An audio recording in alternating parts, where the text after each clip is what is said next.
Hello and welcome back to the channel. I'm so glad you could join me today. In this video, we're diving into a topic that can truly change the way you live your life. The role of boundaries for mental health. Setting healthy boundaries is one of the most important things you can do to protect your emotional, psychological, and physical well-being. Yet so many of us struggle with it.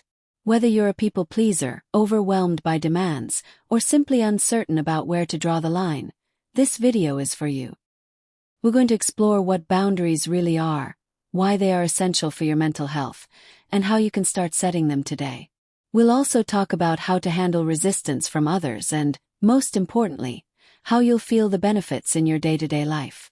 So, grab a cup of tea, get comfortable, and let's dive in. Let's start by breaking down what boundaries actually are.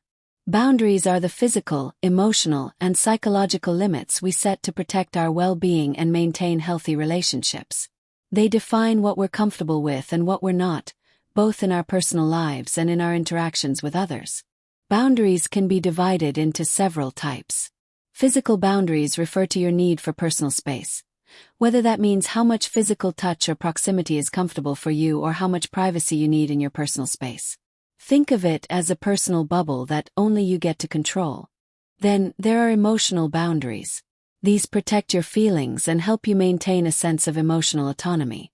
Emotional boundaries help you set limits on how much emotional energy you're willing to invest in others, particularly when it comes to toxic or draining relationships.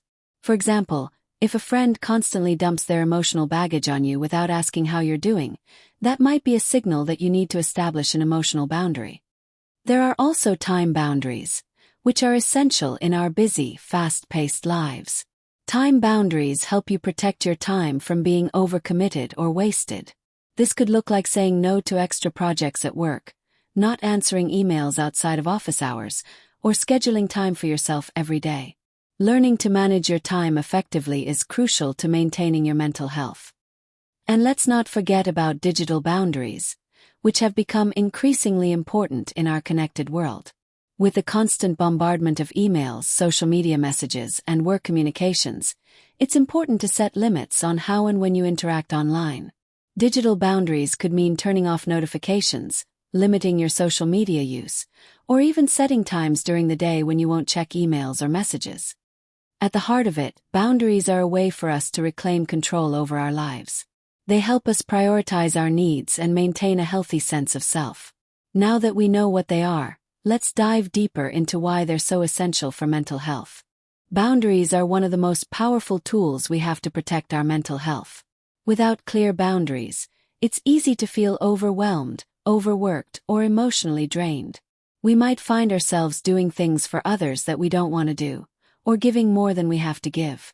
This can lead to stress, burnout, and even resentment. When we don't establish boundaries, we open the door for people to take advantage of our time, our energy, and our emotions. We might feel responsible for others' feelings or believe that we must always be available to everyone around us. This is especially common for people pleasers or those who struggle with saying no. Without boundaries, we may lose sight of our own needs. We might end up saying yes to things that we don't really want to do just to avoid conflict, or we might keep tolerating behavior from others that is hurtful to us. Over time, this leads to exhaustion, frustration, and burnout. Boundaries are also crucial for building and maintaining healthy relationships. They help us communicate our needs, and they also allow us to respect the needs of others. For example, if you have a friend who is constantly venting about their problems, but never asks how you're doing, setting a boundary around this behavior is essential for preserving your own mental health. By setting clear boundaries, we allow ourselves the space to prioritize our own well-being. Boundaries let us say no when we need to, and they help us take care of ourselves without feeling guilty. They also reduce stress, prevent emotional burnout, and give us more control over our lives. Essentially, boundaries are a form of self-care, and they're a key part of maintaining our mental health. Let's dive even deeper into the different types of boundaries, with more examples to help you understand how they show up in daily life. Physical boundaries are all about personal space. For some people, a firm handshake is comfortable, but for others, a hug may feel too invasive. It's important to recognize your own comfort level with physical interactions and communicate that to others. For instance, if a colleague stands too close to you during conversations and it makes you uncomfortable, that's a sign to set a physical boundary.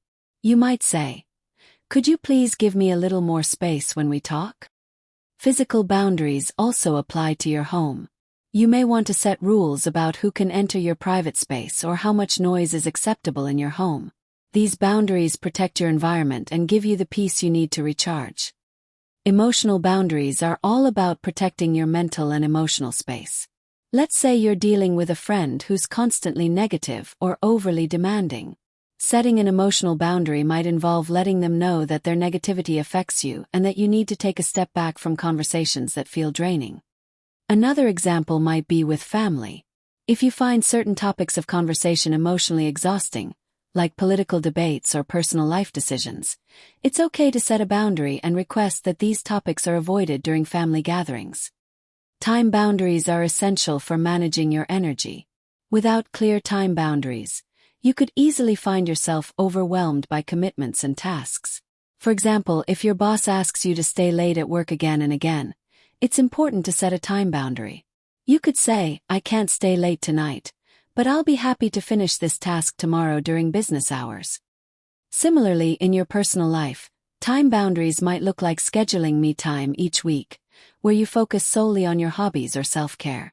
Could also mean turning down social invitations if you need some rest. With digital boundaries, we need to protect our time and attention. You might choose to mute notifications after a certain hour or avoid checking emails before bed.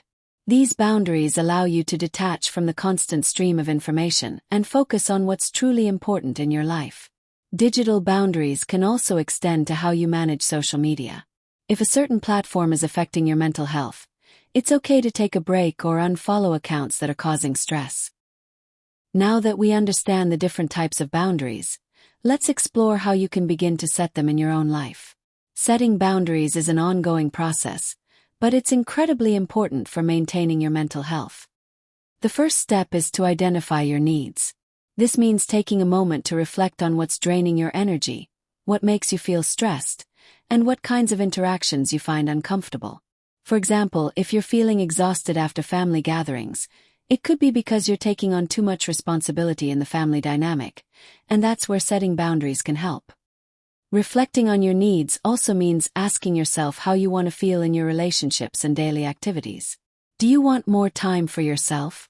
Do you need to stop answering emails after work hours? Identifying your needs will give you clarity on what boundaries to set. The next step is communicating your boundaries clearly and respectfully. This might feel uncomfortable at first, especially if you're used to people-pleasing or avoiding conflict, but it's essential. Be assertive but polite when stating your needs. For instance, if a colleague always asks you for help during lunch, you could say, "I really need my lunch break to recharge, so I won't be able to help during that time." Clear communication helps others understand your limits and ensures that they respect your boundaries. Consistency is key. If you set a boundary but don't follow through with it, it can lead to confusion or resentment. Be firm but kind, and remember, it's okay to say no or step back from situations that don't serve you. Times people may try to push back or test your boundaries. If this happens, it's important to stand firm. For example, if a friend continues to call you late at night even after you've asked for no late-night calls, gently remind them of your boundary. So, there you have it, the importance of boundaries for mental health and how to start setting them. Remember, boundaries are a form of self-care. They allow you to preserve your energy, reduce stress, and build healthier relationships. Setting boundaries isn't always easy, especially if you're not used to asserting your needs. But the more you practice, the easier it will become. And trust me, the benefits will be worth it. Thanks for watching. If you found this video helpful, please like, share, and subscribe for more content on mental health, self-care, and personal growth. I'd love to hear your thoughts and experiences with setting boundaries. Let me know in the comments below. Take care of yourselves, and I'll see you in the next video. Bye.